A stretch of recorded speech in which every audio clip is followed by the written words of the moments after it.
I was saying, we're going to switch to English. Thank you very much, everybody, for joining this morning for the presentation of our colleagues from Network China.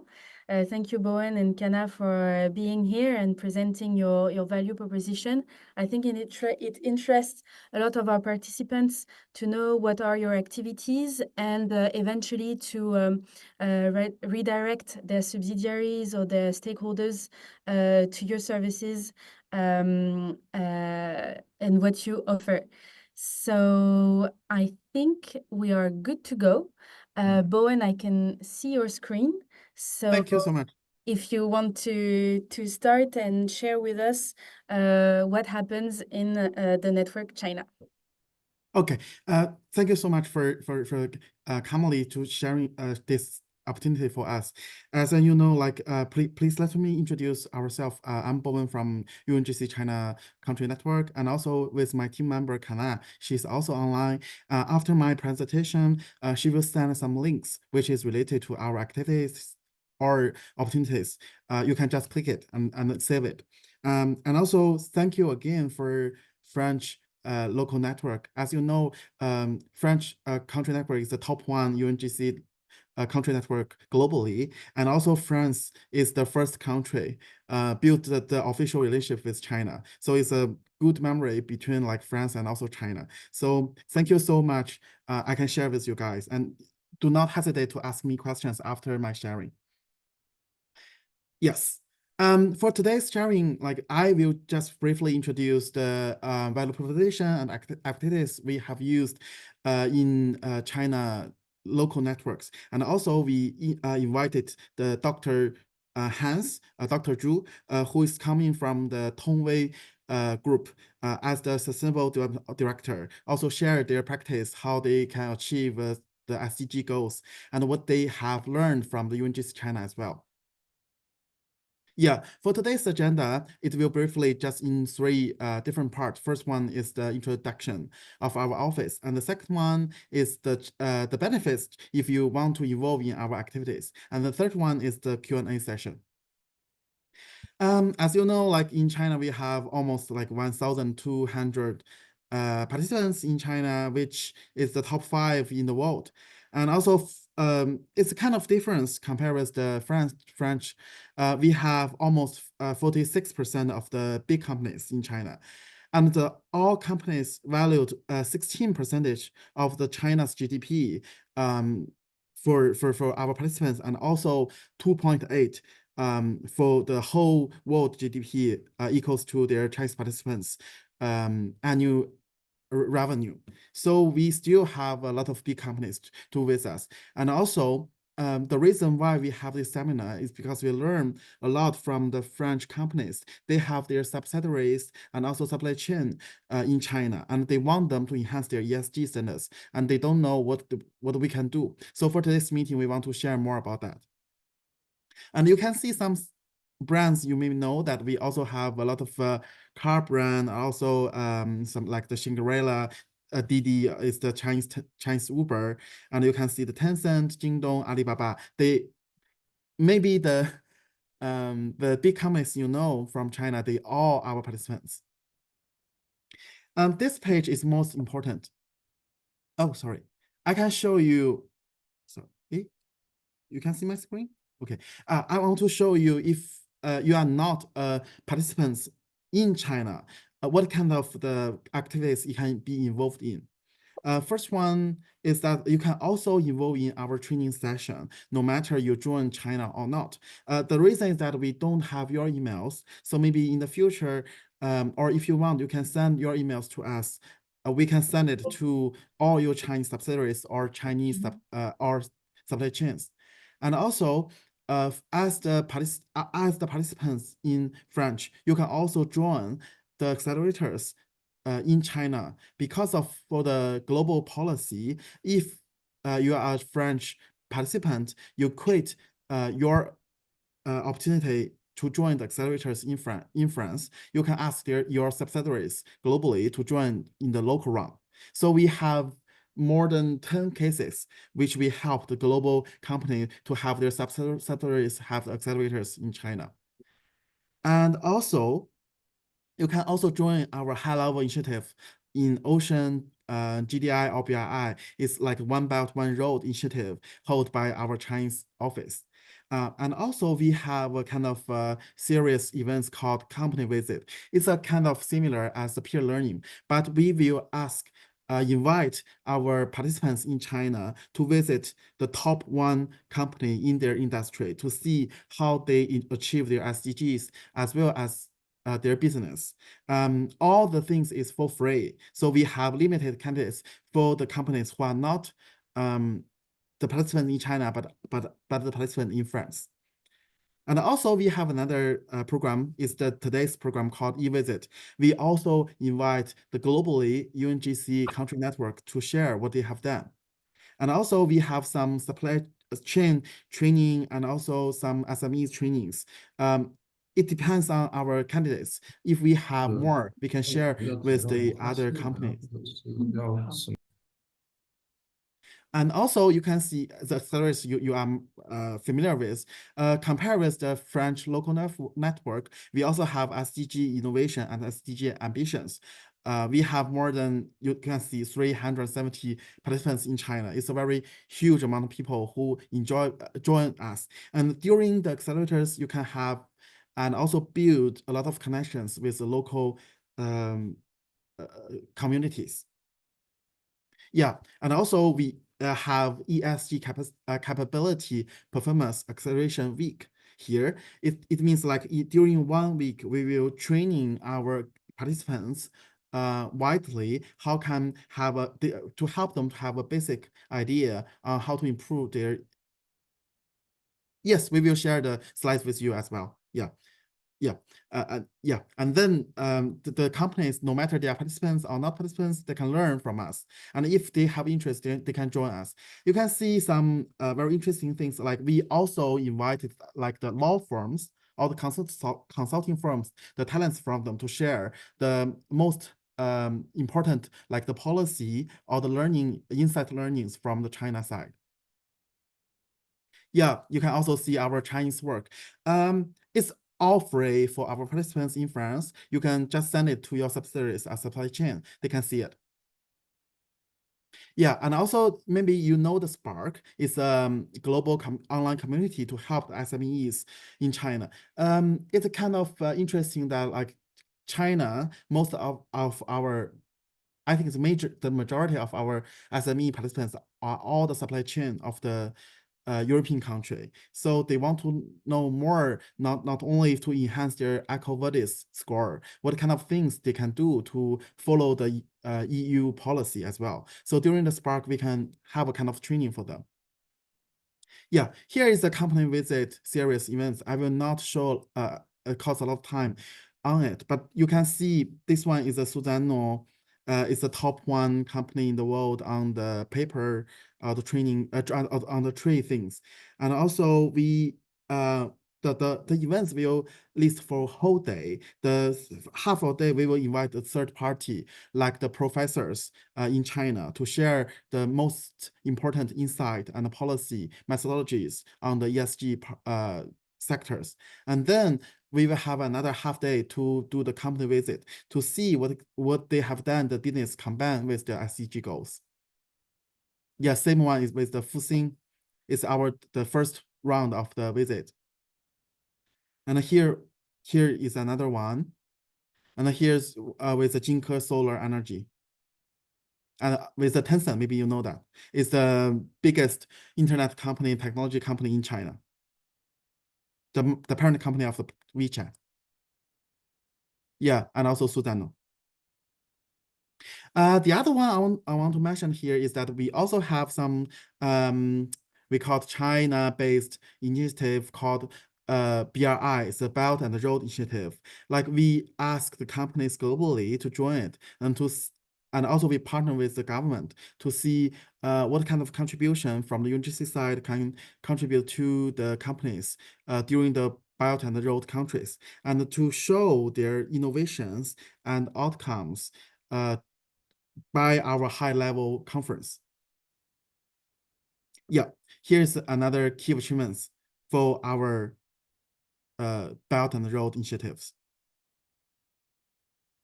Yeah, besides these, we also have GDI, Garbi, and Forward Faster Initiative.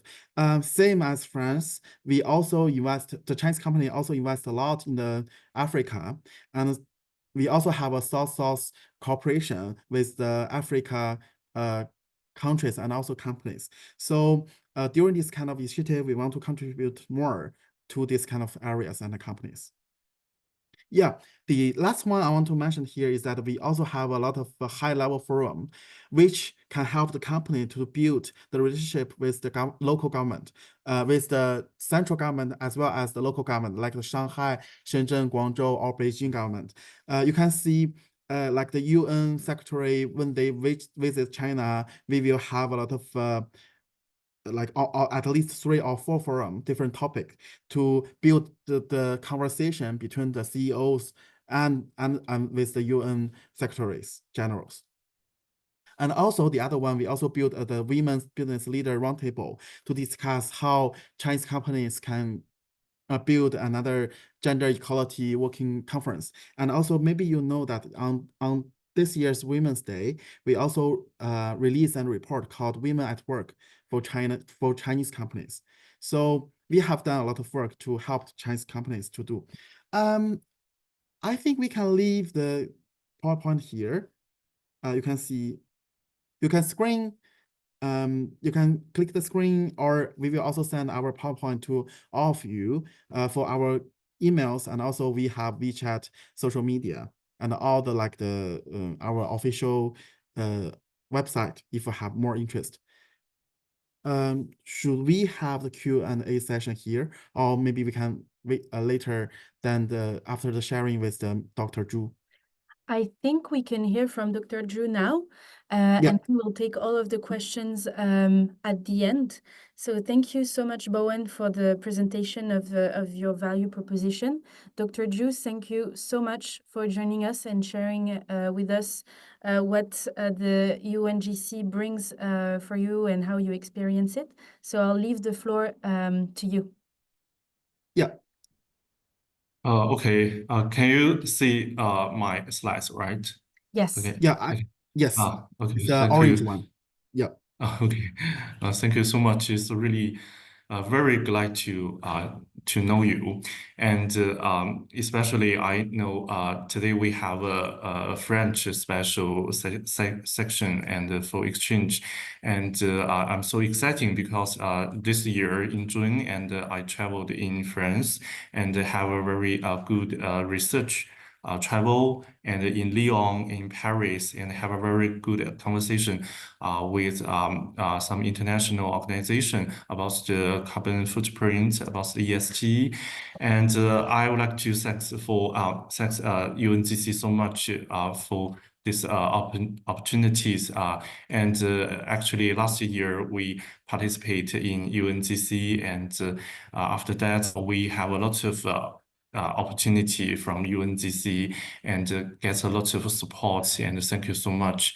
So today I would like to introduce our company and introduce our ESG action and our low carbon practice for you.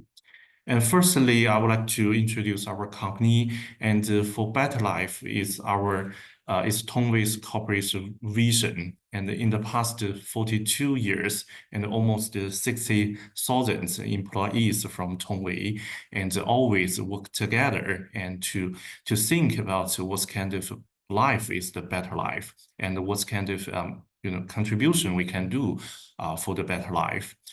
So in this process, and we found that the green has always been the global main trend. So we try our best to let the green become our development background color. In China, green have a different meaning at a different historical periods.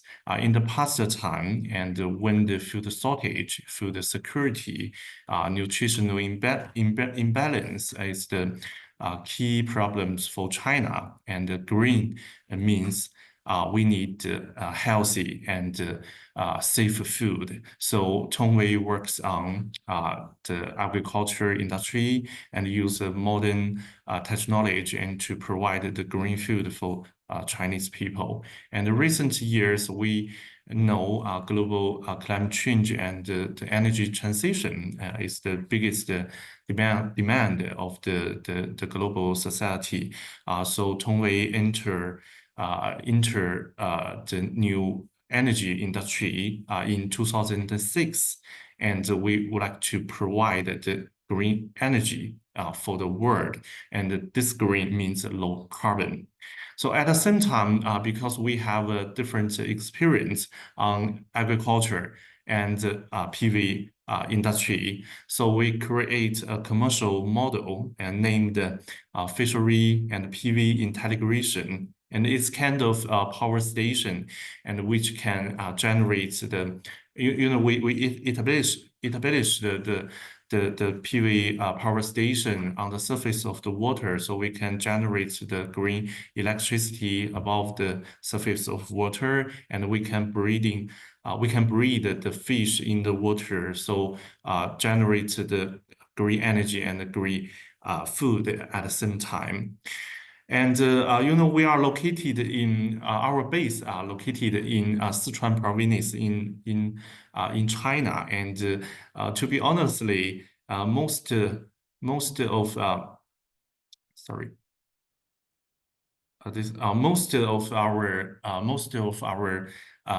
the local citizens didn't know, just know Tongwei is an agriculture company. Some Sichuan people just know Tongwei is an agriculture company because we have a very famous brand named Tongwei fish, and each Tongwei fish have each very special code. You can scan this code by your phone and to see the to chase the growth of the fish. So we do the transparency and the traceability of the fish, which we think is the biggest foundation of sustainability. And most of the people from Sichuan maybe didn't know we are almost the largest company on PV industry, and most of them didn't know we have the largest production capacity of the high purity crystal silicon, and all of the there's many indicators of these silicons, and our silicon product leading the industry and in the past several years. And to produce the silicon, we need a lot of energy. So our production base located in Sichuan province, Yunnan province, and Inner Mongolia province. And because this province have enough renewable energy.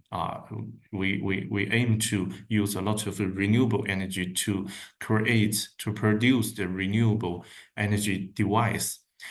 And we also have the largest production capacity of the solar cell in the world.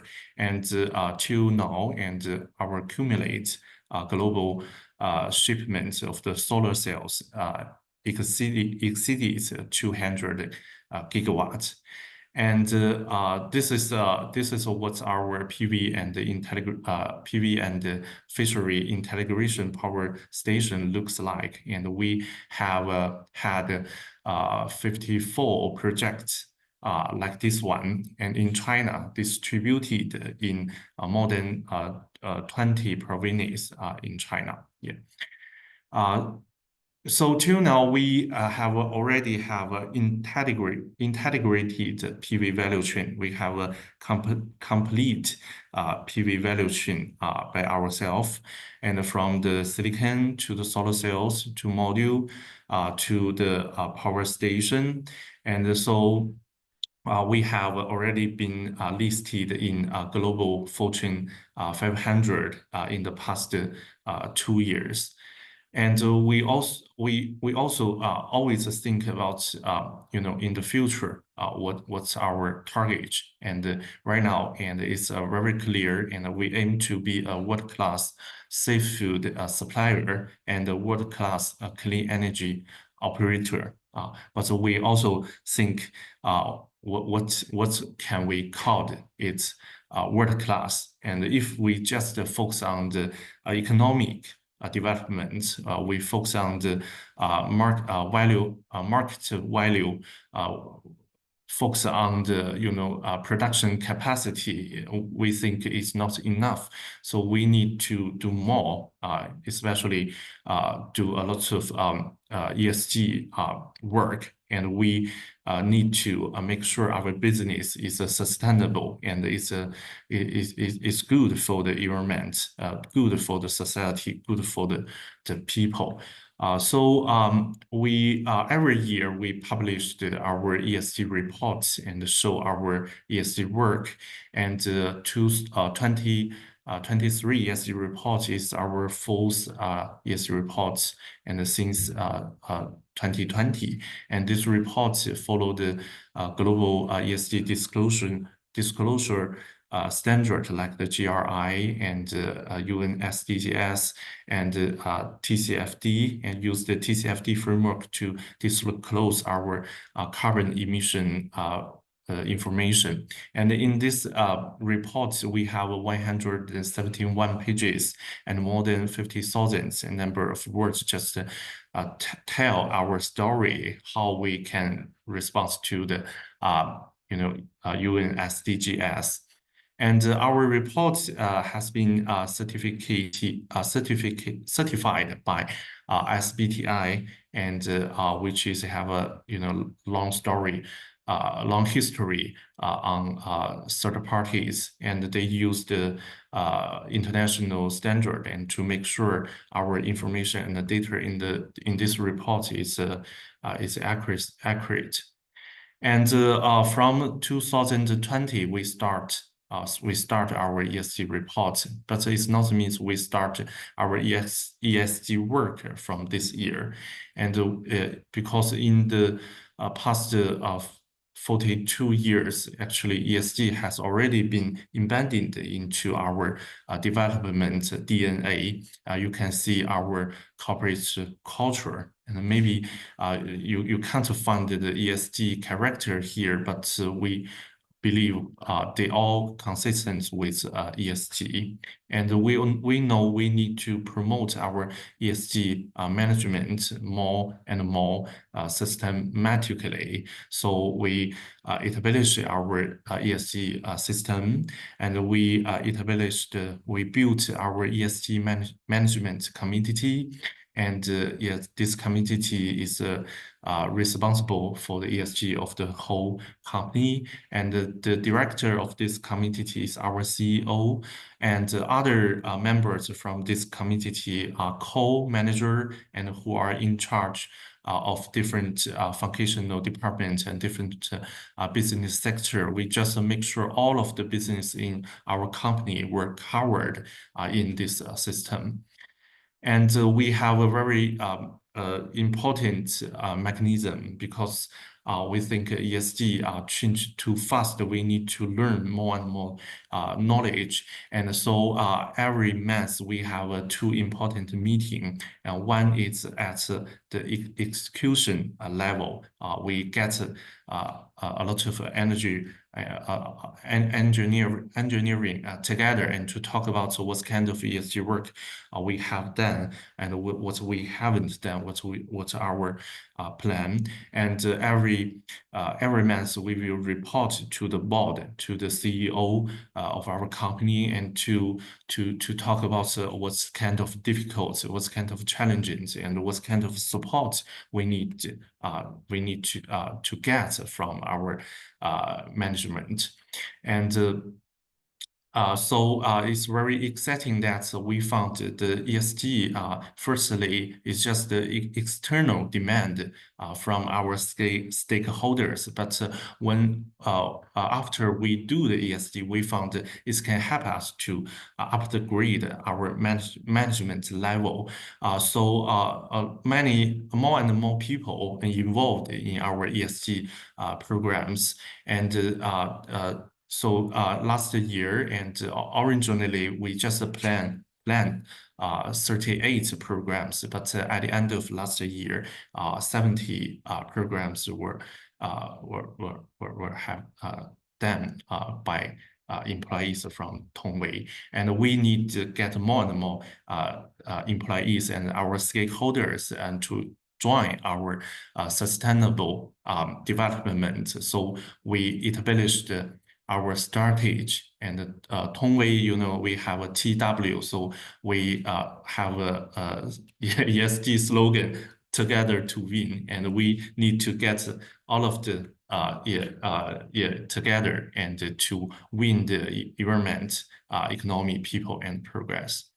And we also released our commitments, our ESG commitments, like business ethics, environmental protection, human rights, and so on. And not just ask ourselves to fit the commitment, but encourage our suppliers and to follow our ESG commitments and principles. And we also set our targets, ESG targets surrounding the environment, social, and governance. And especially, we have our targets about the carbon reduction. We are trying our best to achieve carbon neutrality at the operational level by 2030.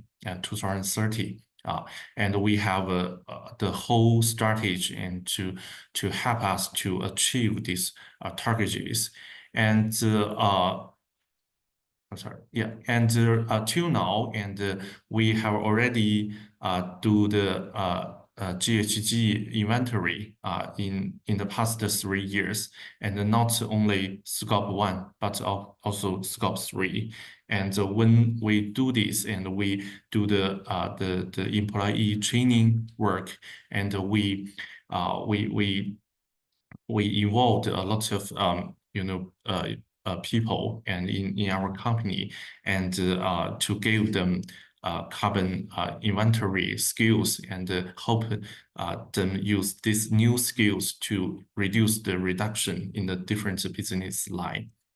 And we also focus on the life cycle assessments of carbon emission. So we have already do the carbon footprint certification for different products like the silicons, solar cells, modules. Each product have a carbon footprint, and not just follow the ISO standard, but also follow the French standard. French standard is really have a lot of very famous, very impacted in the world. And to do the carbon footprint of our product help us to build our low carbon supply chain, and we can find which suppliers can give us a low carbon product.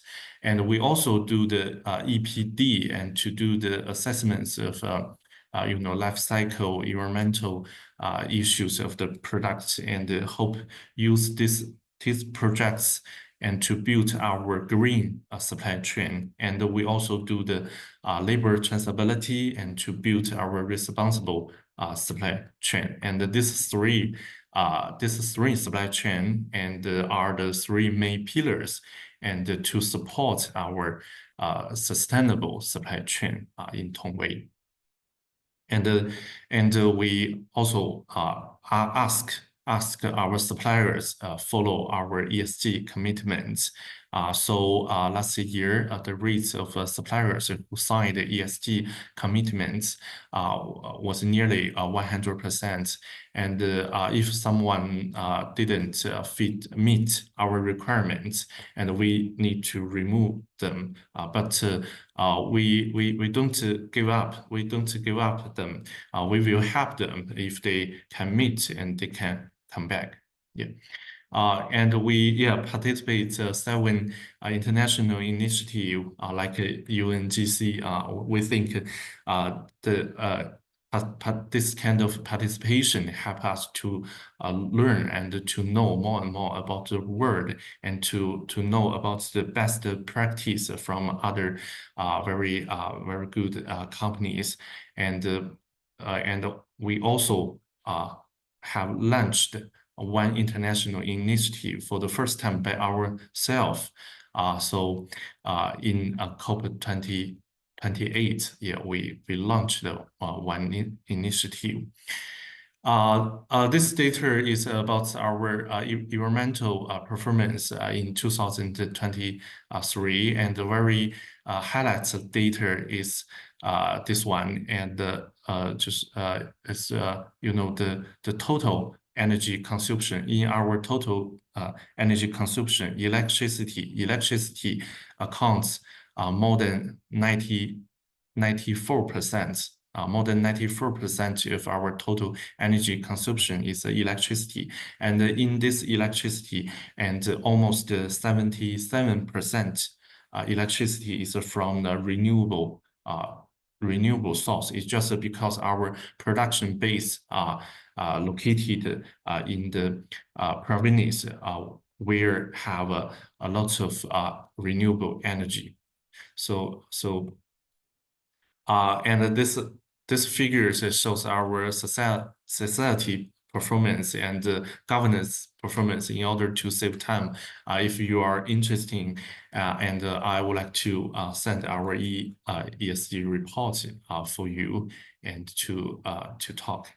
And all of the data are not just disclosed by ourselves, but have been certified by the third parties.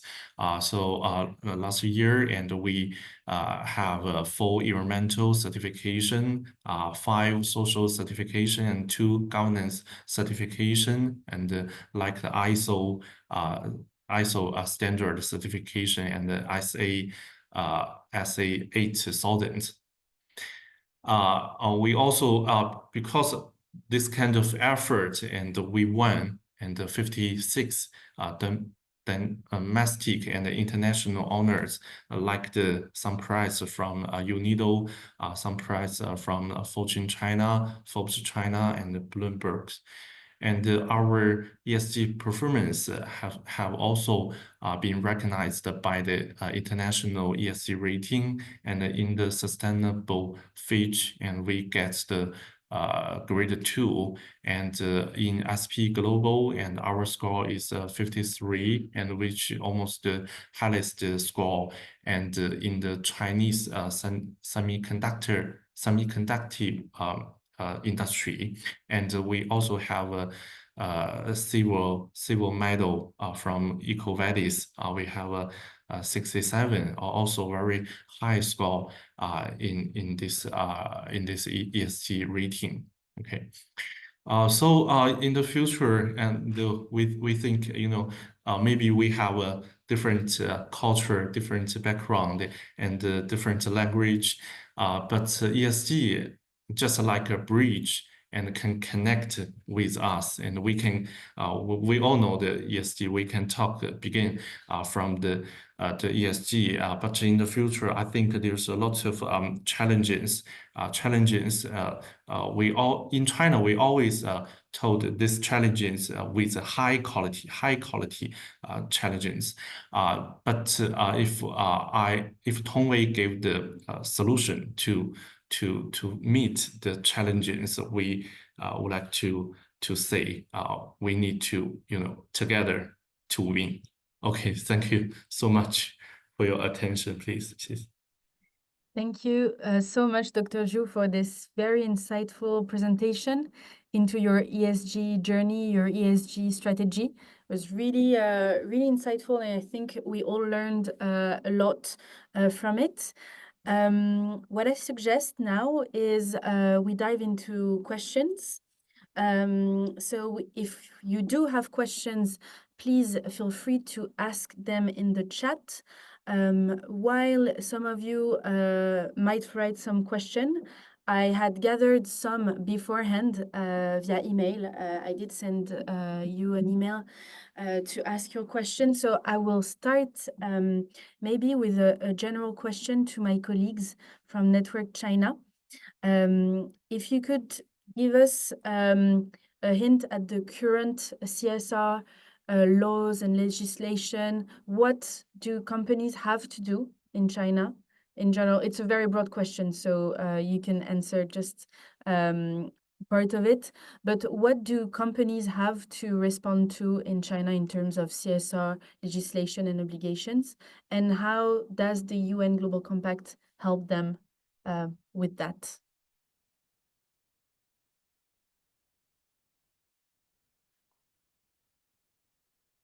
Bowen, I think your mic is off. Sorry. I say like maybe I can answer first and then maybe Dr. Zhu can add it. I think the most strict rules is for the listed companies, like for the China, no matter they listed in Shanghai, Shenzhen or Beijing or Hong Kong, they need to do all under the law. So they must be report their ESG report, and also kind of special one for the state-owned company. They also need to pay more attention on CSR and ESG during to the new policy by the government. And also for the medium, small companies, most of important one is on the pollution and labor issues. We have specific law for the company to follow it. But this one is the minimum things you should do. But if you want to contribute more on CSR or ESG, to be honest, I don't think we have a kind of a law to ask the small and the media company to do that. Yeah, maybe Dr. Zhu can add it, any content. Oh yes. CSR and the ESG and is yes, actually, to be honest, it's a new demand for company, and in the past time, it's really difficult. It's really difficult to for company to do the implement because there are less uniform standard, and sometimes we know yes, is a very good direction. It's very good direction, and we would like to put our effort to do something, but maybe we didn't know what is the right direction. There's a lot of practice, but which is the best, which is right. Because sometimes some practice is a greenwashing. So firstly, and we need to know what is the right thing, and I think maybe these questions need this problem, if it's good or if it's not, and it's a very good topic, and need to discuss in this kind of platform organized by UNGC, and maybe sometimes it's not just told by company or governance, but maybe this topic need to do more discussion by a lot of people involved to discuss them. Yeah, and right now we all know ISSB and the CSRD, and also Bowen mentioned there is some ESG standard from Chinese governance, and they have the same direction, but sometimes have a difference, and so as a private company as a employee in a private company, and we would like to the UNGC gave a lot of opportunity to discuss them. Thank you so much. Thank you. We have another question to you, Dr. Zhu, from Laura Moch, who is asking, how do your suppliers react when you challenge them with the ESG criteria? Is it a conversation that you can have easily, or is it sometimes a difficult conversation? Earlier in your presentation, you said that you don't give up on them. If they come back with good results, you can take them back. But how is the conversation initially going with them?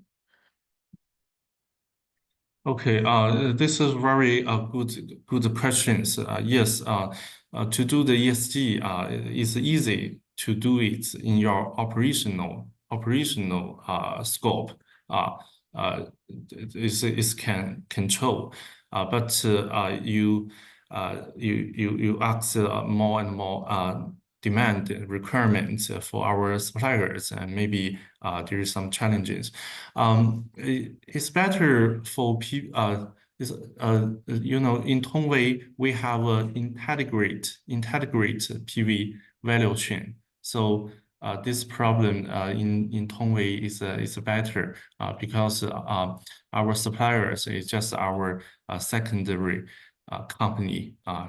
They all from Tongwei, and it's better to do the communication.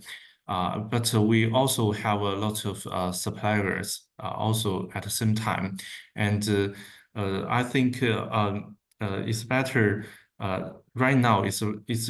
It's turned better because the society knows the ESG more and more frequently.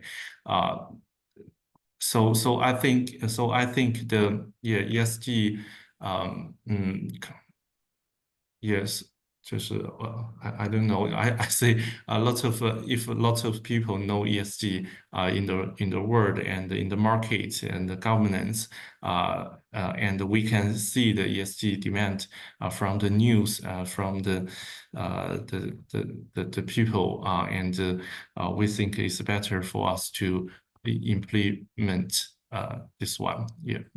And yeah, we also need a lot of training. Yeah, because someone didn't like ESG because he's just worried about maybe he didn't know about what is ESG. He's afraid of ESG. If we do the training and let them know, and ESG can help them to promote their management, and can help them increase their operational incomes. Maybe everyone can accept it. Yeah, thank you. Thank you, Dr. Zhu. I have a question to my colleagues. How do you convince companies to join the Network China? What would be the selling point, you say, to them to join the initiative? And more specifically on small companies, small suppliers, what convinces them, and how can we track their progress? It's a question from Iba Tari. Yes, we can divide it into two parts. If the company is a global company, China is just a subsidiary of them.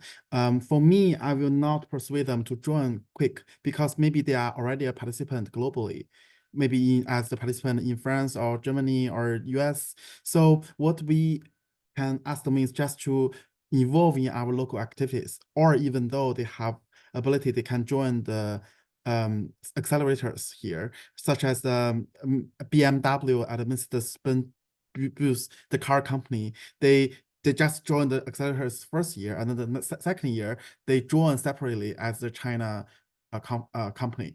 And then for the company who just as the like the Tongwei, who as the top 500 company in the world, first one, as far as we know, most of the top 500 companies, they are doing the ESG.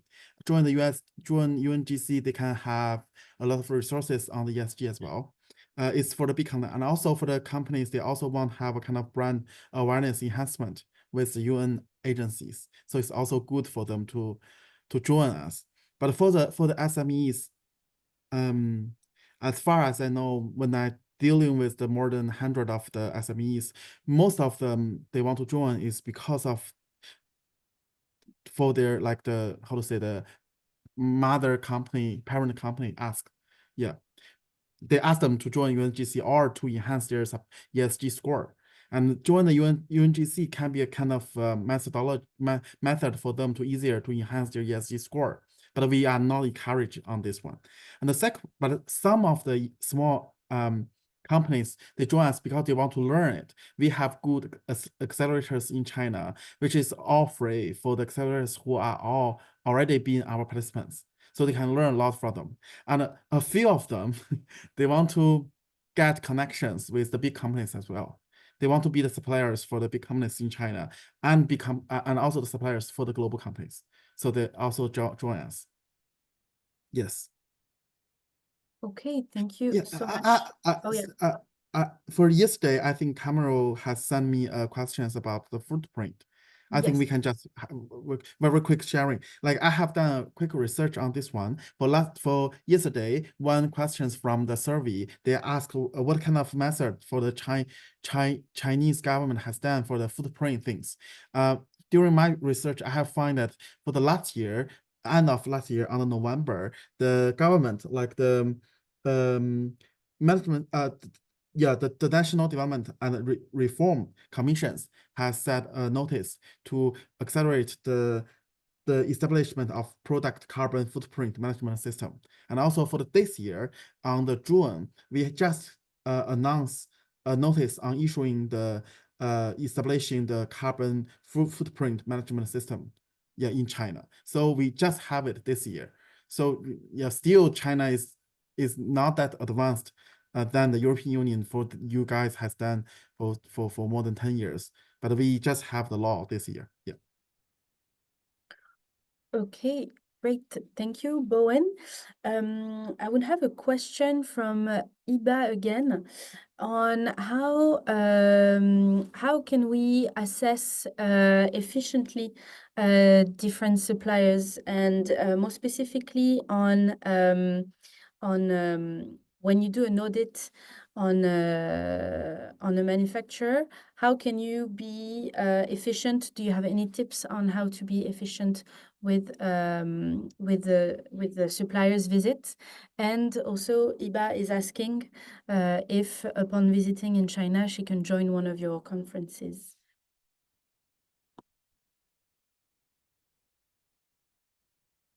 Is the question for me or for Kana? I think for both of you, any one of you who would be able to answer, if you have any tips on how to run an efficient audit or supplier's visit, and also if a participant wants to approach you to participate in one of your conferences, is it possible upon visit? Yes. Maybe Kana can add something if my answer is not complete. But to be honest, as a UN agency, we cannot just join one company's events. Like what we always done is that we have a kind of conference for the whole industry, and then we participate. Yeah, that would be more easier. And also, we have our own events or the ceremonies in China as well, and we will invite companies to join as well. Thank you. Kana, do you want to add something? Yeah, but for companies, if you are willing to cooperate with us or have some new ideas for future cooperations, can feel free to contact us through email. Yeah, I'll just send the email information into our chat box for information.